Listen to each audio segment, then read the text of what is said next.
नाम की बहुत महिमा है। लोग कहते राम का नाम लो तो बेड़ा पार हो जाए, तो बाबा इंदौर को इंडोर कहते थे। आप जानते हैं इंडोर। इंडोर का अर्थ होता है अंतर्मुखी, और अंतर्मुखी के लिए बाबा क्या कहते हैं? अंतर्मुखी क्या? अंतर्मुखी सदा सुखी।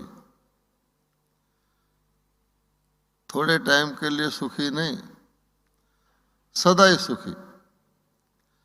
अब जो सदा सुखी होगा उससे बड़ा खुशनसीब भाग्यशाली कौन हो सकता है? केवल बाबा कहते हैं अपने भाग्य को बार बार सिमरते रहो। इसीलिए कहा जाता है सिमर सिमर सुख पाओ। लोग समझते हैं भगत राम नाम सुख देने वाला है तो राम नाम सिमरो, लेकिन सिमरन का अर्थ है स्मृति। हमने कोई बार बार नहीं कहना मैं भाग्यशाली हूँ, पद्मा पदम भाग्यशाली हूँ, अरब खरब गुना भाग्यशाली हूँ, नहीं। स्मृति। जैसे कोई राजा होता है तो राजा ही होता है। राजा को बार बार स्मृति नहीं दिलानी पड़ती, अरे आप तो राजा हो। आपने सिकंदर और पोरस की कहानी सुनी होगी, इतिहास है कि धोखे से सिकंदर ने पोरस को बंदी बना लिया।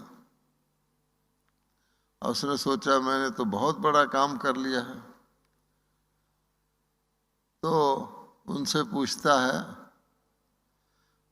बोलिए आपके साथ क्या सलूक किया जाए। तो पोरस सचमुच हैरान हो गए कि ये व्यक्ति राजा होकर पूछ रहा है कि आपके साथ क्या सलूक किया जाए। राजा क्या सलूक करता है और राजा दूसरे राजा के साथ क्या सलूक करता है? तो उन्होंने सहज स्वभाव में कहा, नेचुरल, कि जो एक राजा दूसरे राजा से करता है।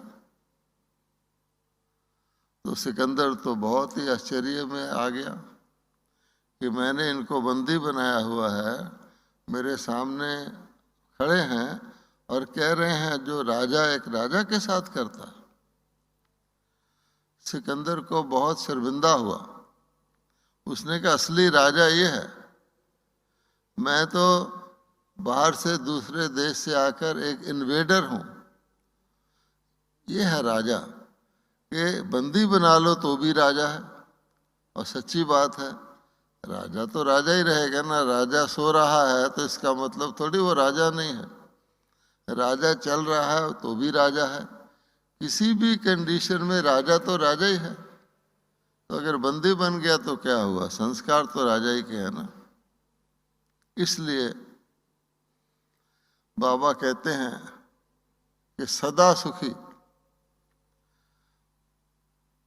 सारे कल्प में आप सोचिए, यही स्मृति बाबा दिलाते हैं और यही चक्कर बाबा घुमाने को कहते हैं।